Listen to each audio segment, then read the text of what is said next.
Welcome to all the new faces as well as all the people that I regularly see. So it's so nice to see all of you again. And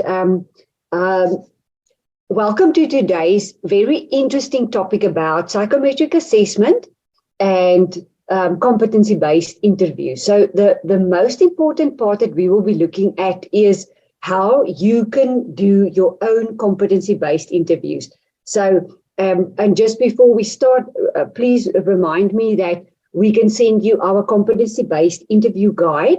It will give you a little bit more insight about psychometric assessment in general, as well as it's got a competency-based guide in it. You can actually use it to score and screen people. So you can use that guide based on what I'm showing you here today. So once you know how everything works, you will be able to use your guide actually quite effectively. All right, so my name is Celia Denton. I'm an industrial psychologist. I'm the owner of PTES Consulting. We are a psychometric assessment firm, and we do psychometric assessment on a daily basis. And we work together with the HR Talk, who does HR support, and to our clients and to their clients. And I just want to say thank you to them for always organizing these webinars and inviting everyone. It's always good to see all of you back again. So keep an eye on the invites for the rest of the year. There'll be more interesting stuff. There's also the stress management courses. That's always very good, and the emotional intelligence.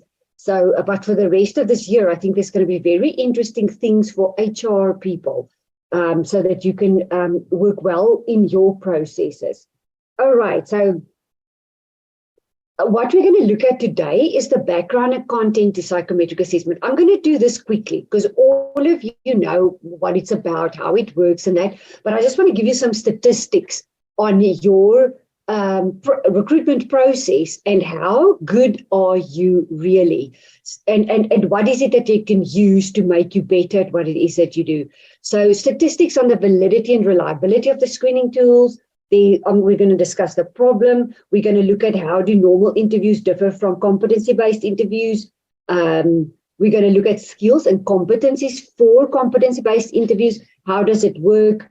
We're going to do a little bit of an exercise. What do competency-based questions look like, and how you can develop your own? So we can email you our guide. You can use that guide, and but you can also work off of that guide if you want to see something different. Okay, so let's start by discussing two different scenarios. So you may have been one of the two at some given point, maybe both. I've definitely been in both. So scenario one is think back to the years when you were interviewed for a position. Do you feel that you were evaluated objectively? Do you feel that there were purpose behind the questions? Did you feel that you got a fair chance to demonstrate your skills, your knowledge, and your experience? So I've had a variety of interviews for myself when I was younger. Lot were literally just shooting in the dark. I didn't even know what they were looking for. I don't know, they knew what they were looking for. I've been in one interview where I really wanted the job and I didn't get asked anything. The interviewer actually just spoke about themselves throughout the whole process. So it was very frustrating. I never heard back from them again. I didn't know whether the discussion was just a discussion for the HR person to let go of a few emotions. That's how it felt to me like. And then, so that is when you are being interviewed. The second scenario is when you interview people. So think of a time when you appointed someone and it went terribly wrong. Did you have a structured plan when interviewing the candidate, or did you just ask random questions? Did you appoint based on how you felt about the candidate? So a lot of things that when you interview, there's a lot of influences, and all that you want to do is try to minimize those influences. Remember, it's very difficult to be perfect in these things, but if you have a type of a process, it's going to help you. It's going to optimize your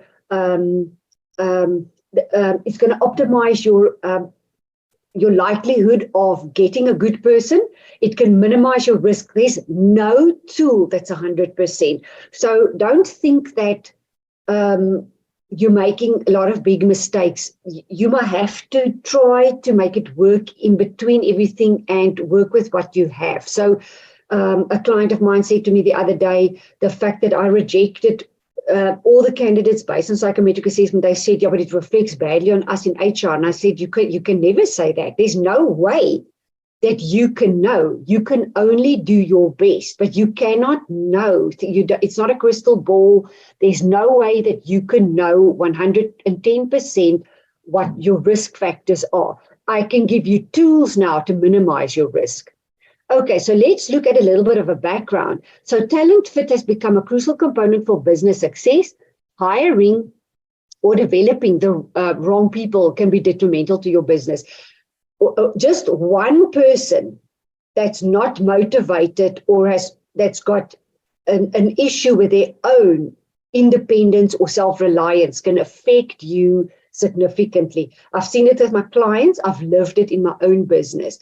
So all you want to do is minimize your risk as much as possible. So competency-based interviews increases the validity and reliability of the recruitment process with up to 55%. Can you see it's not 100%, but 55 is a hell of a lot. Together with a psychometric assessment, reference checks, performance history checks, reliability and validity, it increases even more. So can you see that you need to do a variety of things to build up to it? So a lot of people tell me, I won't do reference checks because it's useless, it's subjective. You just need one person to tell you there's been a lot of disciplinary hearings and we are at the CCMA. You can find out a lot by just a little bit of information. So even though the person may be lying, you will still pick up patterns within your reference checks. You will be able to correlate what the candidate told you versus what references, and I'm saying references, not just one, but references are telling you. So you will pick up patterns and things like that. That old saying where someone's got a track record of, say, 3 months, and you may see something in the psychometric assessment that you don't like, but you can't really put your finger on it. That background pattern, together with maybe a reference check, together with your psychometrics, will build up a case against why you should or should not take the person. So never take one thing and throw the baby out with the bathwater. Take the whole picture. So the cost of a bad hire in South Africa is estimated at 5 times the annual salary of the employee. The problem is, it's not just what you're losing here right now. You may be missing out on tenders, bigger projects because of things that the person that's maybe sabotaged you over here, unknowingly or knowingly, it doesn't matter. You could actually lose out in areas that you cannot see. That's your biggest danger. Then 36% of organizations state that a bad hire negatively impacts employee engagement and culture. So this is research. So that's quite a lot of organizations that say that they know it already. I don't think I need to tell you. I think the reason why you are here today is because you've had your own fingers burned and you are looking for ways to optimize. So don't lose hope or faith.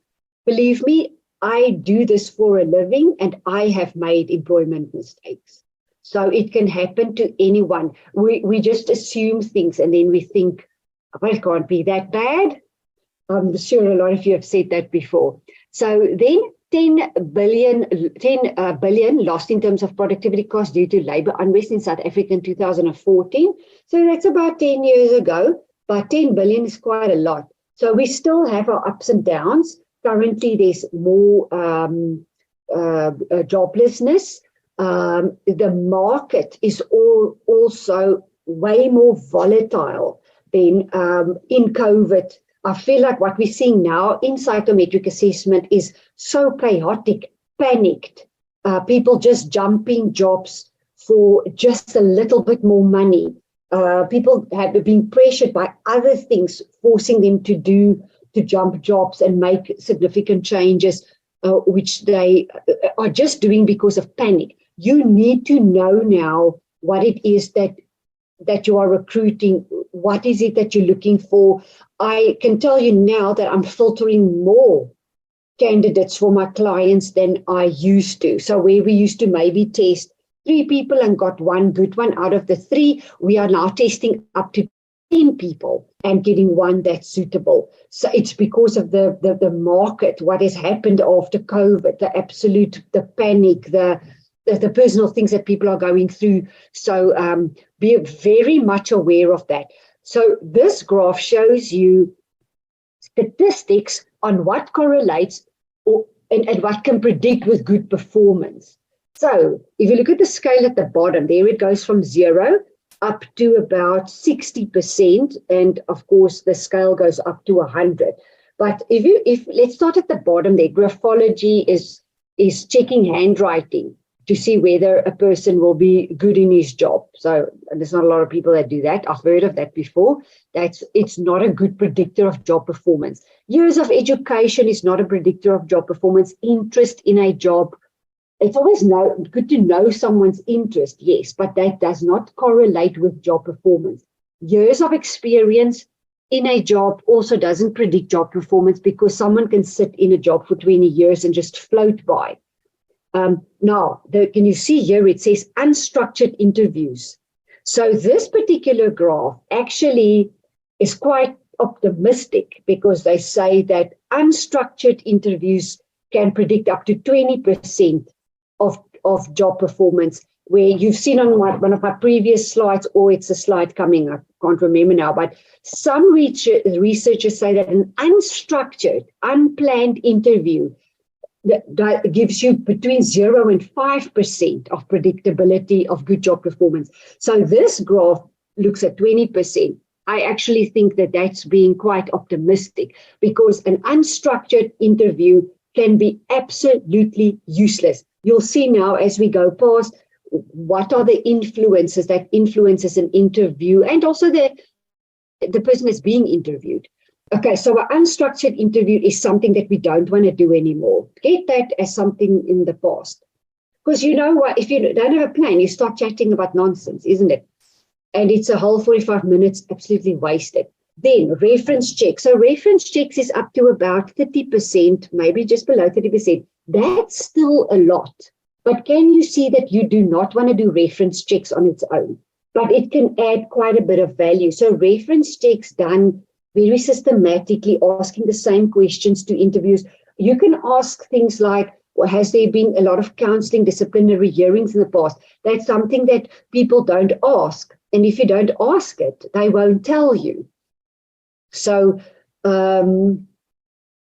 yes. So, but once again, you want to pick up patterns of things. You will see if everyone is telling a good story, if it's very up and down, you will pick up a pattern.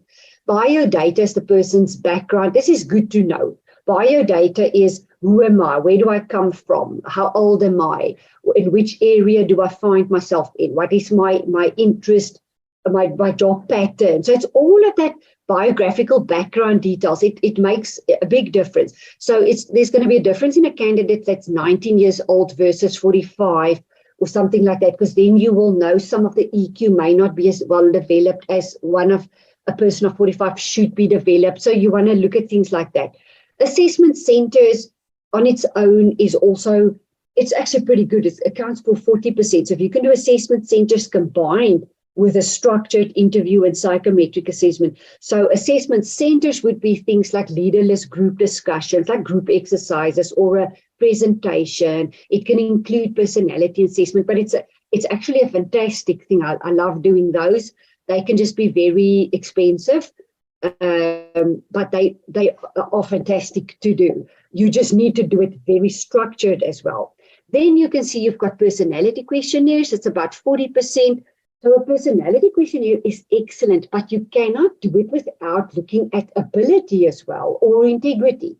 So doing personality alone does not work. In my company, I tell my clients that I do not do one assessment anymore. I don't do a quick screener. You may do a quick screener for say 50 or 100 people to narrow it down, to get your top candidates so that you can do a personality and an ability and an integrity.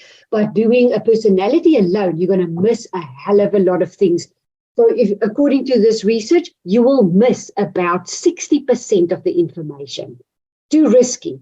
So personality questionnaire will tell you preferences, what you sort of can predict the person with, your general competencies.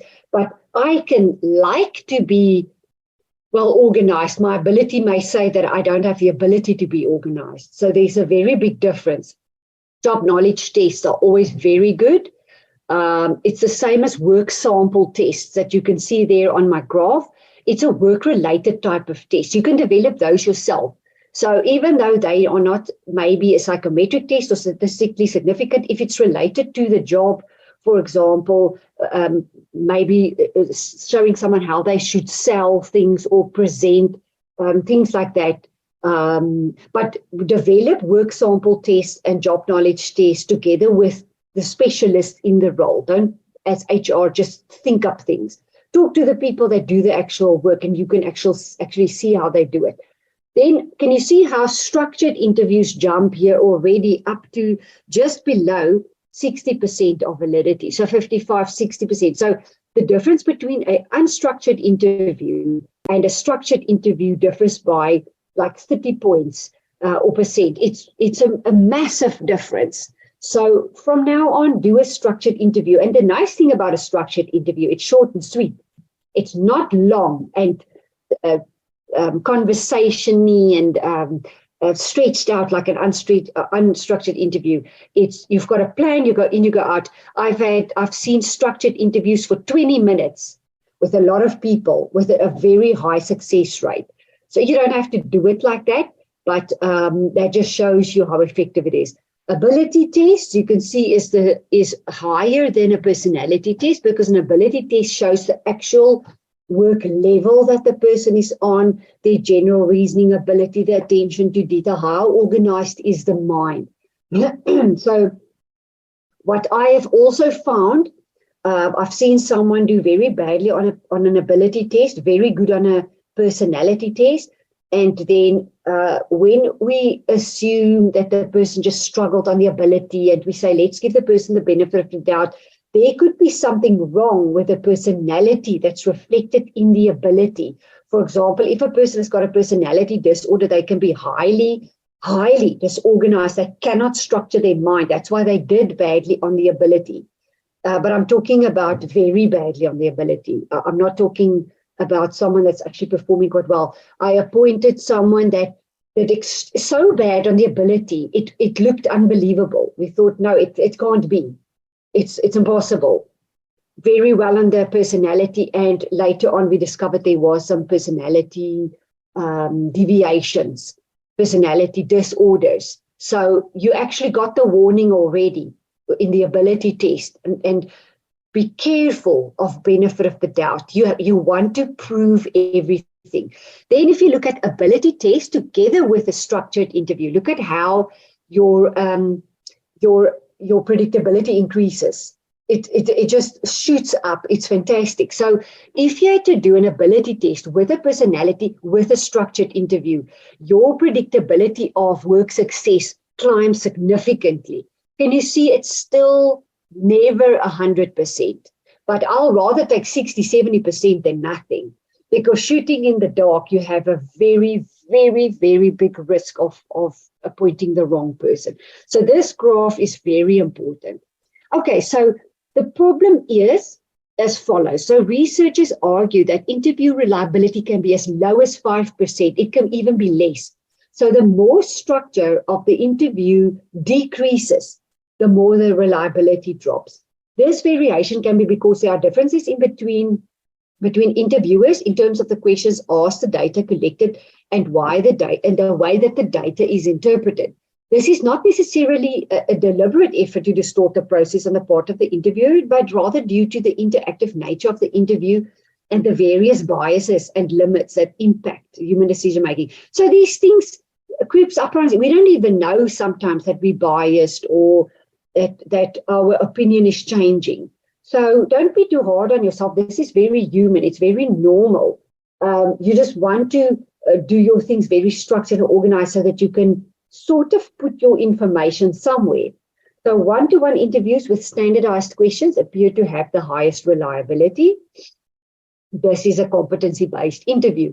So when interviewers were trained in the interview process and about to avoid biases, reliability also tend to be higher. So what you actually want to do is, when you interview someone, you yourself need to be trained on how to do a competence-based interview. When you have a line manager or anyone else sitting in on the interview or who's going to interview later, let them do it in the same way. So train them, show them it's really not difficult. It sounds so complicated. It's the simplest thing ever, because you're going to sit there with a candidate anyway for 45 minutes to an hour. So you can just as well do it with a plan.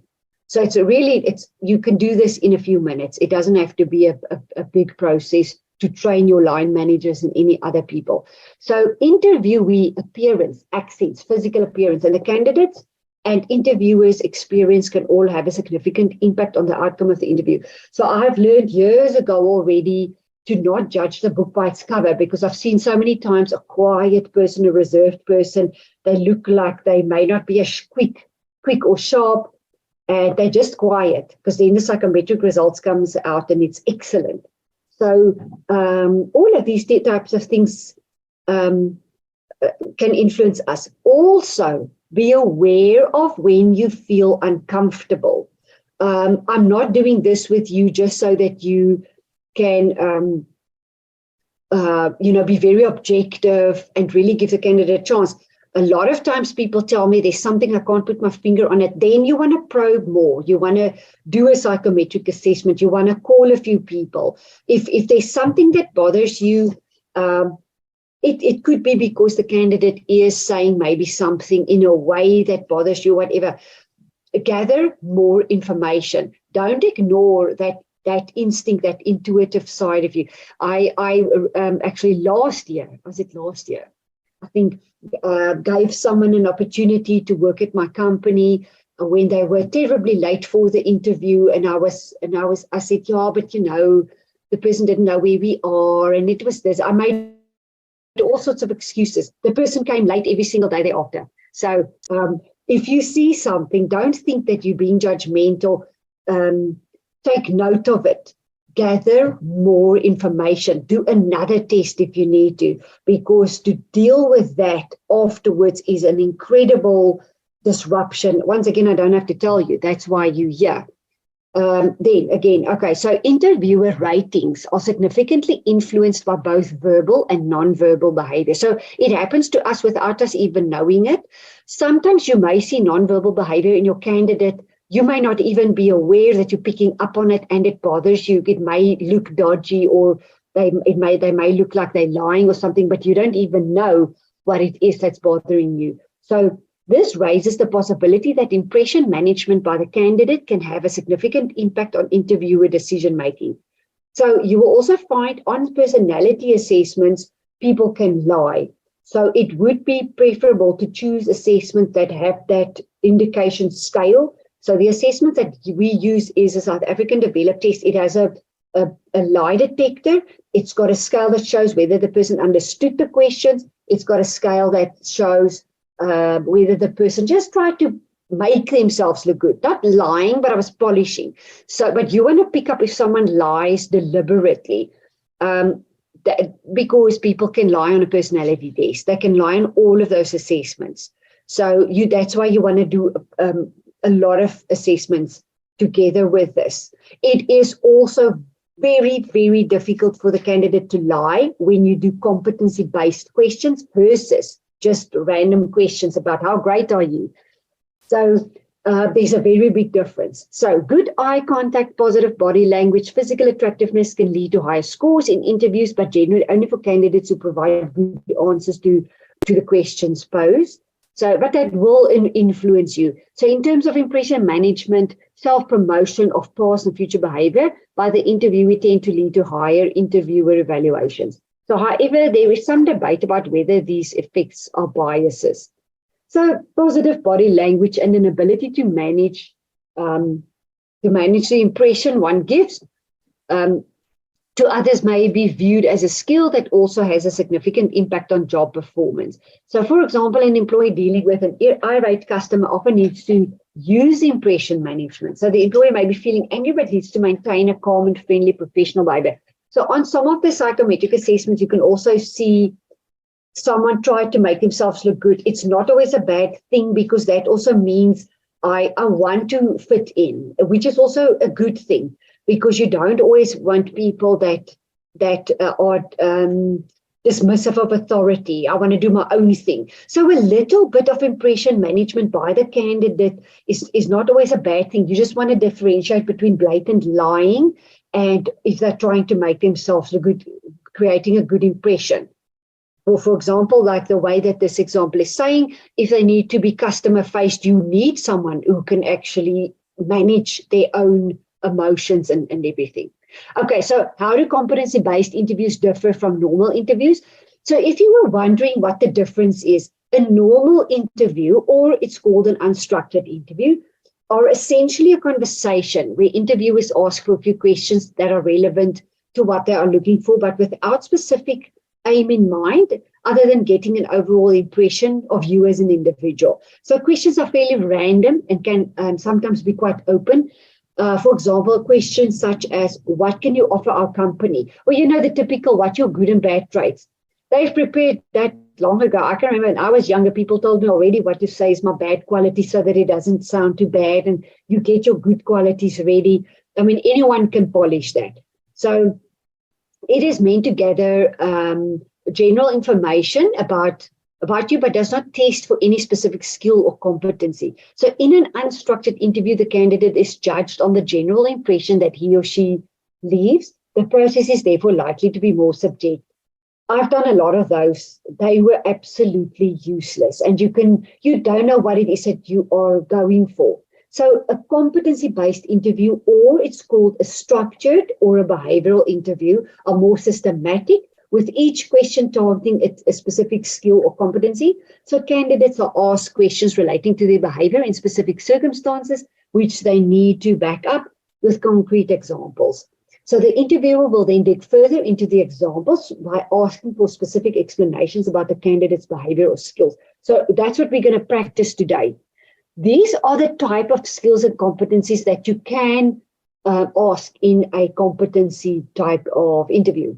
So you can look at adaptability, compliance, communication, conflict management, creativity and innovation, decisiveness, delegation, external awareness, flexibility, teamwork, independence, influencing, integrity, leadership, leveraging diversity, organizational awareness, resilience and tenacity, risk-taking and sensitivity to others. So these are the things that you can, there's obviously lots more. But can you see, you need to have your questions ready, because how am I going to ask and measure independence? Right. So how does it work? So a competency is a concept linking three parameters: knowledge, skills, and attitude. For example, you may have good interpersonal skill, but will not be competent in to join a company as a project manager unless you possess adequate educational experience or knowledge in the right temperament behavior, which would be your attitude.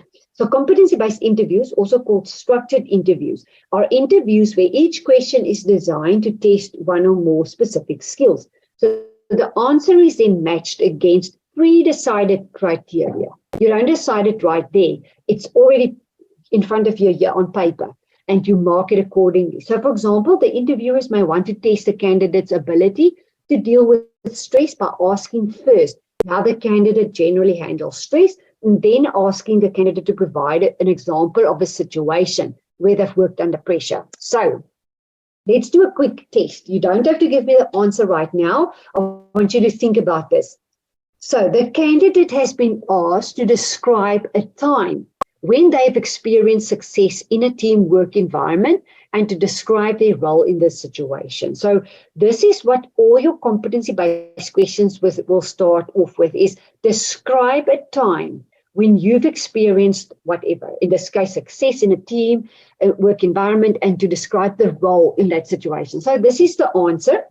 So, well, to be honest, we were just lucky to come together at the right time. I think sometimes I work really well in a team, but really depends on whether people around me are similar to me or whether or not they like me. I don't think it's really possible to change other people's views or opinions to get them to work better together with each other. So think about this. What attribution are this candidate making internal or external, stable or unstable, controllable or uncontrollable. So is this answer likely to get a high score from the interviewer, and why? So you don't have to answer me right now because we're going to come back to this. I'm going to read it to you again, and I want you to think for yourself, is this a good response? So I'm going to read it quickly again, and I want you to think about it before you make a decision. I'm going to give you a chance later on to answer. So the candidate has been asked to describe a time when they've experienced success in a teamwork environment and to describe their role in the situation. So the answer is, well, to be honest, we were just lucky to come together at the right time. I think that sometimes I work really well in a team, but it really depends on whether people around me are similar to me and whether or not they like me. So I don't think it's really possible to change other people's views or opinions to get them to work better together with each other, right? But we'll come back to that. So an unstructured interview question is going to look like this. Tell me more about yourself. What are your strengths and weaknesses? How many people did you manage and how did you manage them? Are you a problem solver? Can you work with people? How well do you work in a team? Can you see that I can actually really lie? I can tell you anything on those questions. And then if you look at structured interview questions, tell me about a time that you have had to solve complex problems and at limited time and resources to do so. Second question, tell me about a time where you had to think out of the box and create a solution to a client-focused problem. Then thirdly, describe a time where you were held responsible for the completion of a task or a project. Can you see that it starts with, tell me about a time. Tell me when you had to face this challenge. Give me an example of where you were held responsible for completion of a task or project. Okay, so let's see the process of developing your own competency-based questionnaire. So step one, the first step is to determine the competency that you would like to see. So list them. So let's look at an example. Leading and deciding, supporting and cooperating. All right. So step two, determine questions in a structured manner that will be asked to all candidates in a similar manner. So remember now, you are identifying your competency, you determine a question, but you will be asking everyone, all your candidates, it in the same way. Okay, so let's focus on leading and deciding. So your question one would be, tell me about a time when you had to make an important decision under severe pressure. So then you can actually flesh it out, probe a little bit more by saying, what was the outcome? What would you do differently? Let's look at another question. Tell me about a time when you made a mistake on a project. So they can give you an example of the time that they made a mistake on a project. How did you handle the situation? So now you can probe more. Could you have done something differently? What did you learn from this? So those will be probing questions. So the most important thing that will differentiate this from a different type of interview is when you say to the person, tell me about a time or give me an example of a time. A person that does not have an answer is going to say something like, you know what I would do? I would do this and this if I stress, or this is how I would handle it, or it will be vague. You can go back and tell them, can you please give me an example of a time? Like, when did this happen? So this is how you are going to differentiate, because it's very difficult for a person to think up something and to lie about what it is that they have to give you. So it's because of the fact that it's going to take too much time, they are going to try to answer it as well as they can. So to think of a time and lie about it is a little bit more difficult. I'm not saying that someone can't do it, but it is a little bit more difficult than in a normal interview. So that's how you're going to differentiate it. Okay, this is how you would score it. Can you see that at the top here is my, my rating scale. So first would be employee shows limited sign of competence. 2 would be employee shows the expected levels of competence. 3 would be exceeds the expectations. And 4, he has mastered the competency. So if you cannot see it, if the candidate cannot demonstrate it, it would be a 1. It doesn't always mean it's not there, but you score it a 1 because you cannot see it. So that's the way that you will also observe physical type of exercises. Is if you cannot see it, it doesn't necessarily mean it's not there. You can verify some of these things by doing psychometric assessments, but if you cannot see it, if it's not demonstrated by an example, you don't score it here. This is also why sometimes you ask another type of question in a similar way. So, but this would be your competencies on this page. So here you can see make decisions promptly, took responsibility for the decision, made the decision with confidence, was aware of the consequences of the decision, works under own direction. So, but these are the things that you pinpoint first. And these would be the previous page is the questions that will get you there. So if you want to develop your own one, look at your competencies first. Then you will develop a type of question, and you will find that this is quite easy. It sounds maybe that it's difficult. It sounds like it could be difficult. It's not. If you think about what it is that you want to see in your organization in that role, start with your competencies and then work it back about what is it that I want to ask. Okay, let's look at another example for supporting and cooperation. So determine questions in a structured manner, because now I know what it is that I want to look at. This is what I want to measure. So now determine your question. So question 1, give me an example of when you had to work in a team to get the job done. So what will also help you to determine your questions, if you actually look at the job description, if you want to employ a junior HR person, what is it that you want to see? So one of the tasks, one of the things on the job description may be helping staff. A competency there would be supporting them. So there already you get the thing that you want to look at, pinpoint it, and then ask a question around it. So give me an example of a time when you were supportive in a supportive role as in HR, or that you had to work together. And then you can flesh out a little bit more by saying, what did you enjoy about working in a team? What obstacles did you face? What did you learn from the situation? What did you do to overcome obstacles? Question 2, if a colleague is working under immense pressure, would you assist them with their deliverable, even though this might cause you to miss your own deadline? How would you manage the situation?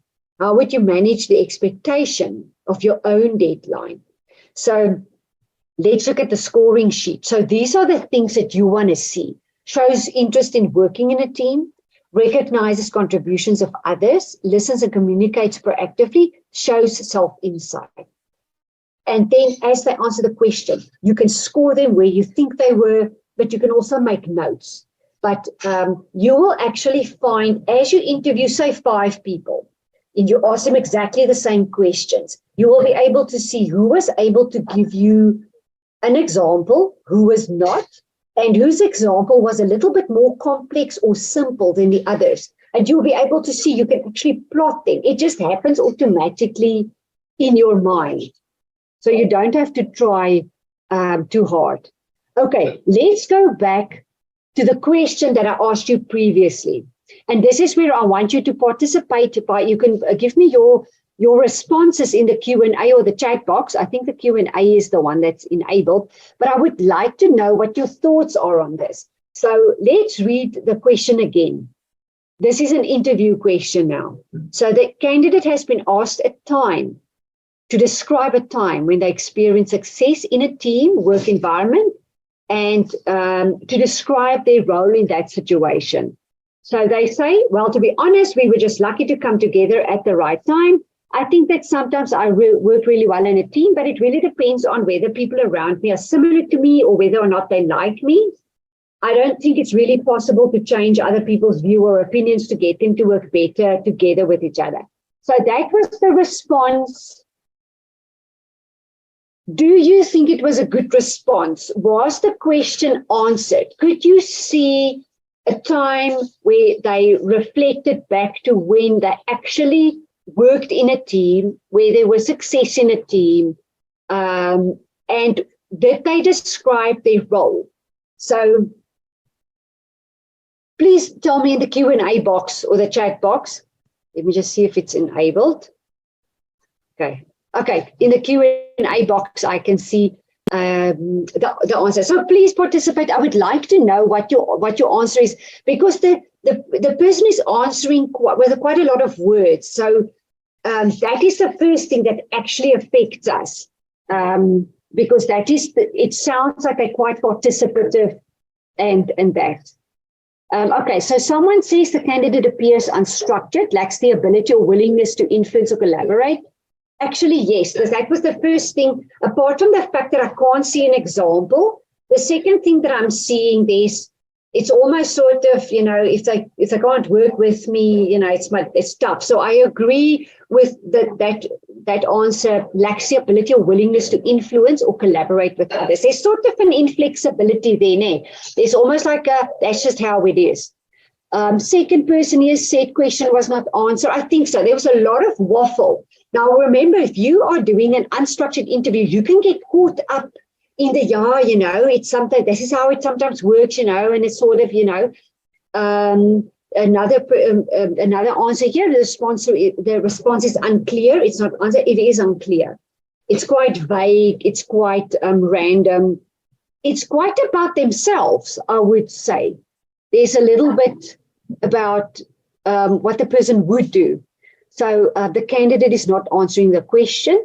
Even if they answer quite confidently, don't be fooled by the confidence and the lot of talking. Big mistake. Do they answer your question? So when you are doing a competency-based question, what you want to do is you don't want to get angry or upset. You just guide them back slowly to yes, but give us an example. And you can ask that a few times. If they can't give an example, they will keep on in this tone. And then you just move on. You just move on because I actually don't have an answer, which is fine. No, internal, unstable, uncontrolled. Yes, it is. It's exactly. So another person said, yeah, not giving a straight answer. This is how people waffle through the interview process. And you may have done it yourself before. I think I've waffled. Years ago, I waffled. I was just glad I got through it because I was trying to get in position with more experience and that. But we waffle because we want to sell ourselves. We want the role. So it's quite a human thing to do. But be careful. Be careful because you don't know who you're employing. Another response here, a very vague response, does not answer the question and the role in a team, does not describe their own personal experience in a team. So can you see if you had an unstructured interview, now you have to find the answer in between all the waffle. With a structured question, you limit the waffle to get to the answer. If someone does not have an answer for you, there will be a lot of waffle. So look out for that. You will see people try to cover it up if they don't have the answer. So the response is vague, does not answer the competency being tested, no valid example from the candidate. Yes. Another answer here, I think he or she is internal, unstable. Yes. They have not answered the question. It's a passive response. It is. It's a waffle response. It's a waffle. I'm just polishing it. You get this response because the person actually hasn't done it before. They haven't been there before. They may not have had success, or they may not have been good but you can see that they don't have the competency to demonstrate. This question was not answered structurally because the candidate mentioned that a team has different personalities and lack the ability to collaborate. Absolutely. It seems that the candidate is interested in just getting the work done. Yes. So this would actually be a person that can maybe rather work alone. But if you wanted someone that's more of a specialist to work alone, you may not have been asking these questions as it is. It's about themselves. The person is trying to create an impression about themselves. Yes. Yes. Sounds like the person only works well in a team as long as his or her opinion or views are respected, does not show a lot of leadership. Yes, I also see someone that's maybe more either a subordinate that needs to be told what to do, or a specialist wanting to work alone. Maybe doesn't really value collaboration. So it could be more than just not wanting to work alone. It could be that they are even destructive, or maybe they just want to work alone. So the person thinks that they sometimes work well, which probably means that they do not work well in a team. Yeah, look at the small signals. The small signals when they do that. I think the next webinar that we have focuses on nonverbal behavior. You may want to join with that one as well, because that's where we will see the small clues and cues when talking to someone, and little words like, I sometimes work well in a team. Maybe looking down while saying it, touching the face a lot while saying it, shows that uncertainty. Candidate doesn't seem to show characteristic of not being willing to collaborate. I also get a little bit of a concern there that they may be a little bit difficult. It's not very clear, but you can see it's already sort of touching them there. So the person may have problems working in a team. The question was not answered. I would also be worried about that. So fantastic. You could all see the same thing as what we intended. All right. So let's look at, these would be examples. The next ones that I'm going to show you are examples. So these are examples out of our guide that we can actually email you. And this is what it's going to look like. So in that guide, you're going to find a whole bunch of this. You're not going to interview people on every single thing. You're going to choose only about three or four max things, maybe three, because you will see under each competency, there's more than one question to probe. So, and get correlations. So when you get that guide, your interview really needs to be only 45 minutes long. Longer than that, you're waffling, you're talking too much nonsense, you're wasting time. Get short, to the point, be effective. So let's look at this example. The competency I'm looking at is analyzing and interpreting. So let's look at a sub part of that in the job description. There would, for example, be writing and reporting. So question 1, can you see I've got 2 questions on the same competence because I want to pick up patterns. I want to pick up correlations. You can just ask 1 competency question for a competence, but 2 may be good. So describe a situation where you had to write an important report to your manager. So can you see I'm starting with, give me a situation, give me an example. Then they have to answer first. Then you probe. How did you go about it? What did the report aim to achieve? What feedback did you receive? What could have you done differently? So they have to give you an example first, then you probe. Don't just start probing. Then you give them an out to waffle again. So first, give me an example. Then you probe. And then you want to score on the right-hand side. You want to see whether they, you don't necessarily want to write down all the answers, but what you do want to look at is, do they write concise and avoid jargon? Write for the intended audience, structures information logically, takes feedback well, things like that. But these scoring sheet, those things that you have there are the ones that you want to predetermine that's what you want to see. But make sure your question can actually address that. Because if you ask someone something about how do they deal with people, but what you have over here is, do you like the color pink, or they like pink and red colors. So it's got nothing to do with whether they can work well with people. So these two has to speak to each other. Can you see that? Even if you have to work out your stuff and fine tune it with time, you can even do that. But this is why you want to do this combined with, say, a psychometric assessment that can give you a little bit of clarity. Was I spot on? Because remember, someone may just not have had the opportunity to write a report like you are asking here. That's why you want to ask a different question. Describe a situation to me where you had to report on the status of your deliverables to your manager. So first ask the question, then what did you say? Then how would you raise any risks during the situation? What feedback do you receive? What could you have done differently? So that you probe after you got your example. Then the things that the detail that you want to see, the actual competence you want to see is reports concisely, avoids jargon, tailors the reports to applicable audience, structures information logically. All right, let's look at another example. So this is an example of interacting and presenting. Remember, you can also have a lower level type of competencies. These are quite higher level. You can have anything on here as long as you have a plan. So let's look at the competencies, interacting and presenting. So let's look at relating and networking, relating with others, networking with others. So firstly, describe a situation where you had to use your network in your current organization to get the job done. Let them answer you first with an example at a place and a time. It mustn't be vague.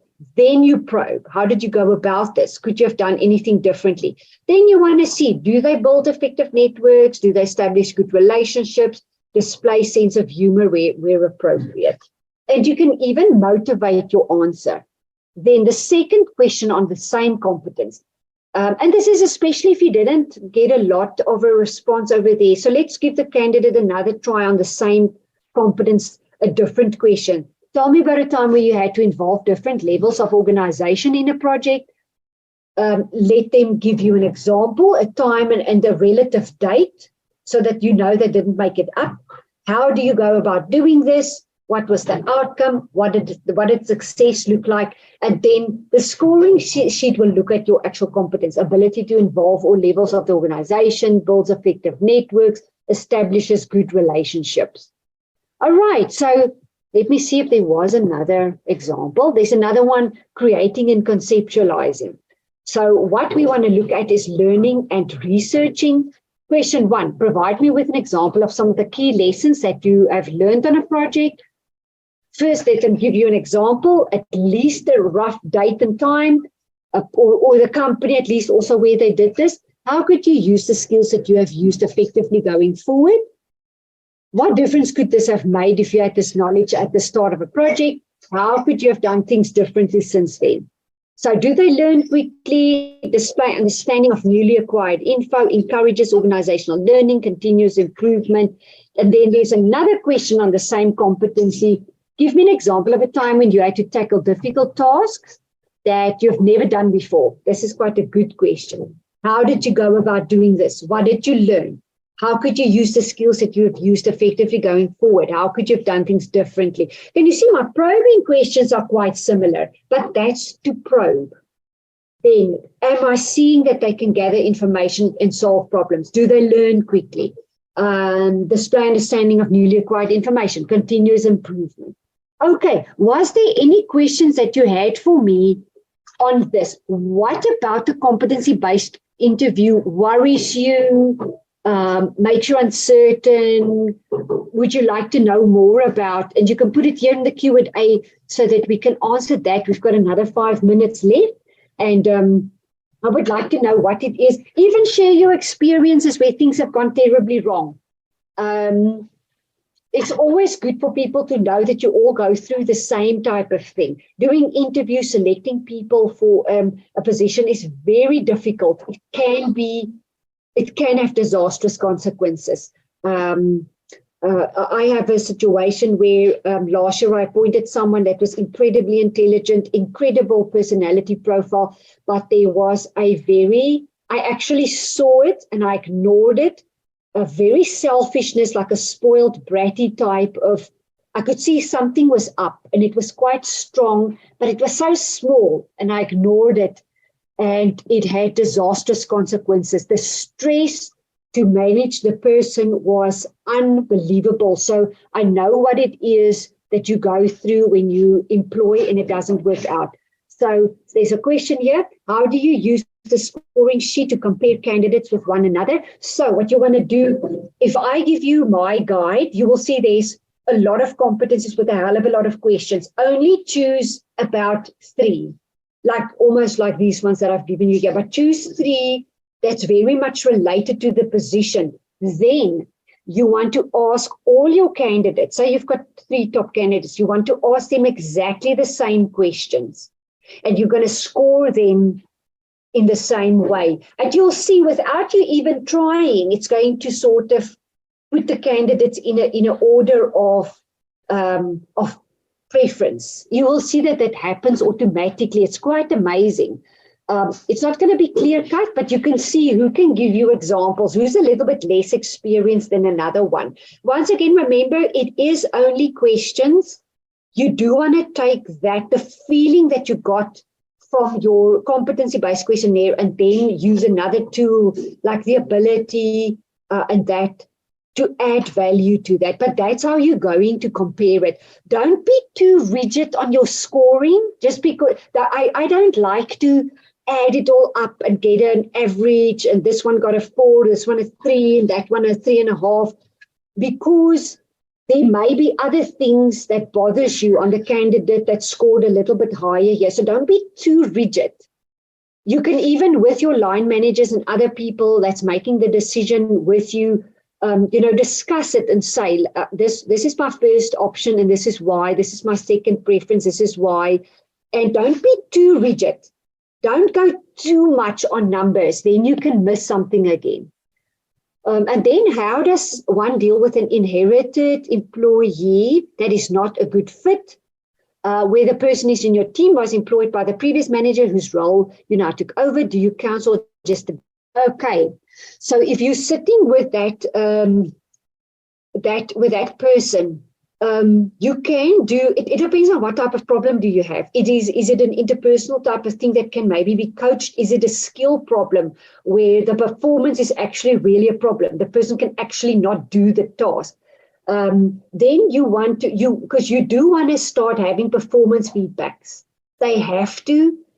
You can address this with, say, however frequent you do your performance discussions. Start with that. Start with what does the person need that they're not getting. Start with that, really communication first, and see, maybe this person is misunderstood, anything like that. And then when you can see, okay, this is not working because the actual task is not getting done, that's a performance management issue. If you can see the person is just interpersonally funny, destructive, whatever, you can even assess and say, you know that you're not getting along with sis and so, or A, B, and C is not working. You see it, I see it. Let's do some coaching. Let's maybe do an assessment. Let's see where we can help you. What is your style? What is not working? So you've got different approaches, but your performance management would be if it's actually costing the company because the performance output is not there, and whether you can maybe coach, communicate, that type of thing. So you could have a few approaches, but the inherited problems is sometimes quite a problem because the previous manager may have gotten along with him well, because they may have had some sort of a sync. The other person may have just tolerated it, whatever. So it could be a variety of things, but approach it with systematically. Try the one thing first, but that communication with this person, with everyone, you communicate with your performance management and you decide which route you are going to take. It's very stressful if you have someone who literally just not delivers the output. You can even look at maybe redeploying, maybe moving even, find out if the person is actually happy there. Sometimes people are just there because they actually don't like it. They're just there because it's a job that pays their money. Figure out that as well. All right. Any other questions? And I hope this answered your question, that at least helps you a little bit. But you don't just have to adapt. You don't just have to adapt. It all depends on what the organization needs. Yes, performance management may be the thing. And you'll see that's why the performance management is put together the way that it is in South Africa, because you talk about it, you make sure that they understand, you make sure that they have everything that they need. If all those boxes are ticked, the person needs to also give you something back, because employment is a transaction. I give you a skill and you pay me for it. That needs to be addressed. All right. And doing the competency-based questionnaires together with some psychometric assessment would help you for future placements. But you've seen now, do everything, reference checks, qualification checks. Someone told me the other day, they're not going to do credit checks. It was quite a senior financial position. And they said, yeah, but just because the person has got credit problems doesn't make them a bad person. And I said, no, it doesn't. You want to pick up patterns of, say, impulsivity, debt problems, all sorts of, pick up patterns. You're not just going to throw someone out because they've been blacklisted. I mean, that would be unfair. That's maybe why they want the job, because they are in trouble. So don't be rigid. Put everything together, and get some advice from people as well in terms of what you can do. Okay, so it is exactly 10 o'clock. I hope to see you. I think the next session is the 12th of July. I think it's the 12th of July. It's a Wednesday. We're going to do nonverbal behavior. It will be very good for you. You can incorporate this into your interviews and see how you can interview optimally. Just get more knowledge on these things. Clue yourself up so that you don't sit with the baked potatoes afterwards. Oh, and they can be baked. So we've all had them before. Get the baked potatoes out of your company. So I hope to see you next time, please. And email me or the HR Talk if you want this guide. Here is my email address, celia@ptesconsulting.co.za. Email me if you want a guide. I'll gladly share the guide with you and let us know if you need some assistance on that. Okay, fantastic. I really hope to see you. I think it's in 2 weeks' time. I hope to see you then, really. I hope to see you then. Have an absolutely wonderful Wednesday, and we will all chat soon. Thank you, everyone. Bye-bye.